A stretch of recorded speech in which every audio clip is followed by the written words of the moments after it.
Happy New Year, everybody. Thanks for joining me for the very first lending report for January 2025.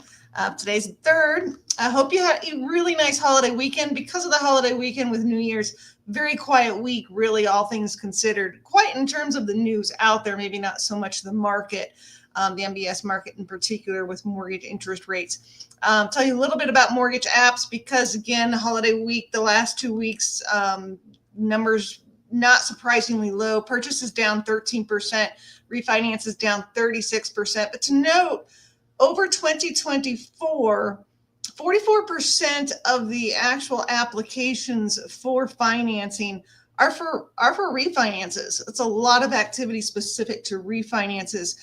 We also got jobless claims for initial down 9,000 and continuing down 52,000. Do you remember that the continuing claims is a 2-week look back, but nonetheless, still seeing that bounce up and down.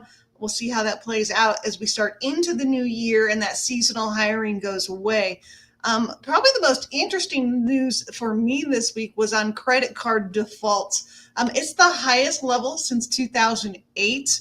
And right now, $46 billion in credit card debt was written off for the first 9 months of 2024. That is up 50% compared to that same period of time the prior year. So when debt gets written off by creditor, that means that they don't believe the consumer has the ability to repay that debt, so they take it as a loss. It's pretty big. That's a big indication of what creditors think about the financial ability of consumers is right now. And when you pair that with, the fact that we have a new administration coming in and the feds haven't been very proactive in short-term rate cuts, how this plays out into the next year could be really interesting, quite an unknown. Next week's a big week, though. Next week we do get jobs week. That's usually a market mover for us. So let's take a look at the MBS charts right now, this being the MBS 6% note.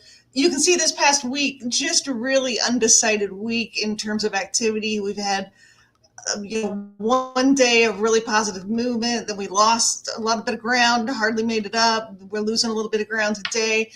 Market just doesn't seem to know where to go right now. So interest rates still riding somewhere in that 7% range. Just depends on your particular situation as to what interest rate you can get. So have a great weekend. That's all I got for you right now. Those of you who are very invested in football, good luck to your teams as we move into the playoff season. I'm headed to LA to go see the last regular home season game for the Rams against Seattle. A nothing burger game, but that's okay. Got to go support my team. See how Jim Garoppolo does as quarterback. Anyways, have a great weekend. I will see you next weekend.